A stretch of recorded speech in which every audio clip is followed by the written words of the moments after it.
want to ask you, first of all, briefly, I hope, about the whole Dominic Cummings affair. As we know, a lot of elected Conservative MPs are listening to their constituents and saying that they're not satisfied with the explanations given by Dominic Cummings and the Prime Minister. They do believe he broke the rules when many other people in similar difficult circumstances didn't, and they think he should go. Why are they wrong?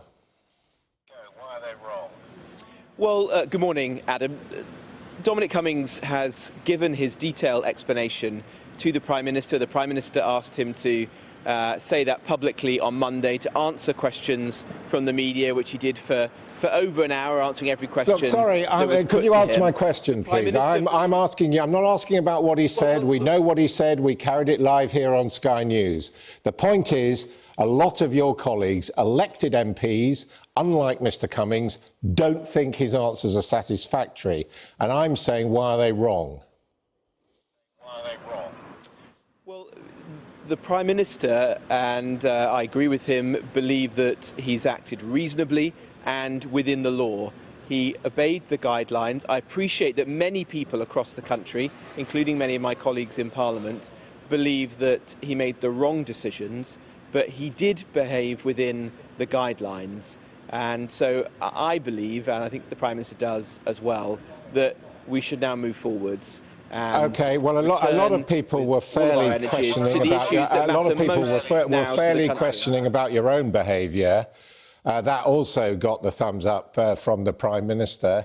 So it does look a little bit as if there's one law for you and a different law for everyone else, and indeed a law which has been enforced on the rest of us.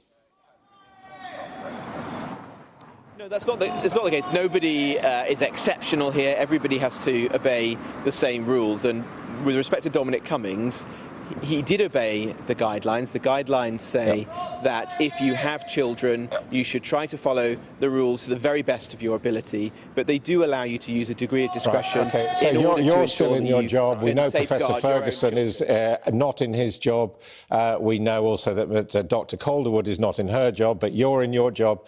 Dominic Cummings is in his job. I do want to ask you about something in the Times today. It says, it seems extraordinary to me, that you've admitted that you showed apparent bias in unlawfully intervening to approve a planning decision in favour of Richard Desmond's company in London when the council and the inspector had ruled against it. So you admit you showed apparent bias towards a Tory donor.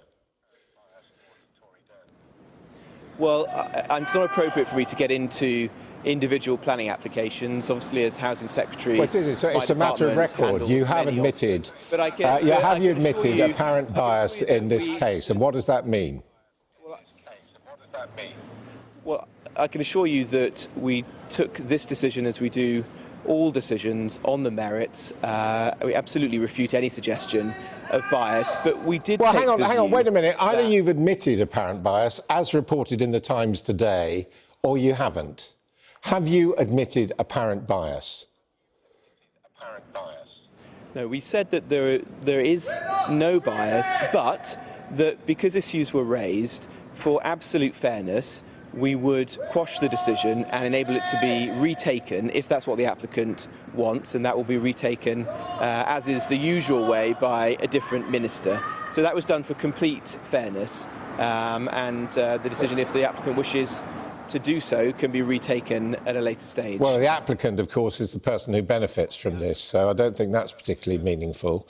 But this is being quoted. I just want to get this on the record. Have you admitted officially, this is what the Times is saying, that you showed, quotes, apparent bias in unlawfully intervening to approve this planning application? Well, the way that the court process works is that if you want to retake the decision, then you have it quashed in the court. That's what we've done, and that enables it to be retaken if the applicant wishes that to be the case. We obviously don't believe that we acted inappropriately or that we showed actual bias. Hang on. Look, I'm just trying to establish the facts here. The Times is reporting, I've just read it out to you, that you have accepted that you showed apparent bias in unlawfully intervening to approve this application by Richard Desmond's company, a man who supports the Conservatives and has donated to the Conservatives. I'm just asking you, factually, in the legal process, have you admitted that you showed apparent bias? The legal process sets out that the way the decision was taken could give rise to the appearance of bias, but obviously we reject that there was any actual bias, and that's why, for complete fairness, the department decided that the decision could be retaken by a different minister, and that may well happen if the applicant wishes to do so in the future. Because, of course, the reason why the inspector and the council were against it was because there wasn't enough social housing, enough housing for poor people. Well, I hope you'll respect this. It's not appropriate for me to get into the details of individual planning applications. Well, you're the bloke who takes the decision. You've taken a decision in this case, so I think it is appropriate. Well, if I can just explain, it is true that the government is keen to get more homes built, and there's a consistent record by this government and indeed by me as Secretary of State that we've tried to ensure that homes get built, particularly in London, where development has been too slow in recent years. So we have but you see, the local council said there weren't enough affordable homes, social houses, for the people who need them. There may have been apartments for rich people who live abroad, and that may help Mr. Desmond's company. But the issue is, this is a typical example of a scheme in London where authorities said there weren't enough social houses and you have intervened to approve it. That's the circumstance, isn't it? Well, that isn't quite right. It's obviously, it is more complicated than that, but it is correct that we judged that the benefit of more homes outweighed some of the other concerns with the project. Yeah, this is more expensive homes, though. Fewer cheaper homes and more expensive homes built across the country. Well, we want to get more homes of all kinds built, obviously in the right places, and you judge each application on its own merits, but we want to get more homes built of all kinds. We're doing that in a number of different ways, supporting developments, but also investing in affordable housing as well. And we're bringing forward the largest ever affordable homes programme, for example, which was announced at the budget, that will enable us to build thousands more homes which are available to people on low incomes. We're also bringing forward our signature home ownership policy, First Homes, that will give a 30% discount to first-time buyers and to key workers like nurses and care workers to get their first step on the housing ladder. Well, I want to move on and talk about the homeless, but just one final question on this issue. With hindsight, do you accept that you were wrong to intervene and you shouldn't have approved this development? Well, we judged it on the merits, and that was done without any actual bias. But clearly the way that the process was run gave rise to some concerns, and so that's why we've chosen to quash the decision by agreement with the other parties and to have it redetermined. I think that's the fairest way to proceed now.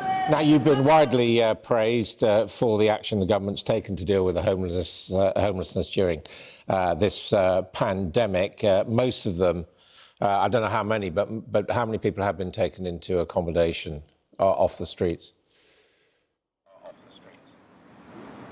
Well, we've helped about 15,000 people off the streets and into temporary but safer accommodation like hotels and B&Bs to protect them from the pandemic, and that's probably saved hundreds of people's lives. But now there's a big task ahead of us as to how we can ensure that as few of those people as possible end up back on the streets when the lockdown measures are eased. And so the first step, and I think it is a significant one that we're bringing forward this week, is saying that we're going to be buying or building 6,000 new homes which are going to be made available to those people who were previously sleeping rough. They're going to be brought forward over the next 2 years, and with each of those homes will also be wraparound care, because rough sleeping is as much a crisis of mental health and addiction as it is one of housing. And so the individuals that move into these homes will get support as well on the health side so they can begin to rebuild their lives. Does that mean then that the 15,000 who are being accommodated now will be kept in that accommodation till those homes are ready, i.e. for the next 2 years? Not necessarily. A lot of that accommodation is temporary. It's hotels who may well wish to return to their usual business when they're able to do so in the weeks and months to come. And so we'll need to use a range of different options to look after people appropriately until they can be moved into the kind of good quality move-on accommodation that we want to bring forward. And we have a task force led by Dame Louise Casey, who's a recognised national expert in this field, to try to help us through that process. We're also working very closely with local councils, and together we're going to be bringing forward accommodation. But it's obviously our objective that nobody who is in that temporary accommodation today drifts back onto the streets, or at the very least we've offered them a better alternative if they want to take it up. So we won't see 15,000 people effectively being tipped out back onto the streets? No, I strongly hope that's not the case. This is challenging, I accept that, and I can't promise you that every person will end up in the kind of accommodation that we want and will be able to rebuild their lives. But our objective is to offer each of those people better accommodation, and that can then in time lead to the move-on accommodation that we're going to be bringing forward as a result of this £400 million investment. And this will be the largest investment in move-on accommodation for rough sleepers we've ever had as a country, the largest since the Rough Sleeping Initiative was created by a predecessor of mine, Sir George Young, in the early 1990s. So it is a big step forward, but I don't underestimate the scale of the challenge ahead, because we're dealing with, understandably, complex individuals who will need a lot of support to enable them to move forward. I mean, I understand that, but do you not think that this crisis, the way it's been handled, the success of it, shows what John Bird and other people have been saying for many years, that a kind of managed, almost compulsory hostel programme for the homeless people is actually the way to eliminate the problem? Well, I think it's certainly true that if you can get people into accommodation, housing first, as we call it, that is the best way then to begin to build up people and to put the care around them. And that's the approach that we're going to be taking forward now. This is the first time in my lifetime in this whole reconstruction process, which is going to come after the lockdown, whether you as a minister are saying to the Treasury, look, why don't we make some of these hotels permanent and deal with the problem that way? Because relative to the cost of everything else, furlough and all the rest, that would be quite low, wouldn't it? Well, we've secured £430 million to bring forward these 6,000 homes and to ensure that they've got the right support around them. We've also got £112 million a year rough sleeping initiative. So there are quite large sums of money being invested. If we need to secure more funding, then obviously I'll be fighting for that with the Treasury, because this matters to us, and it would be a huge missed opportunity as a country if we allow people to drift back onto the streets unnecessarily. It might be that we do purchase some of the hotels that people have been staying in, but we've got to make sure that we find safe, good quality accommodation that's right for the individuals. And that's exactly what we're going to set out to do now in the weeks ahead.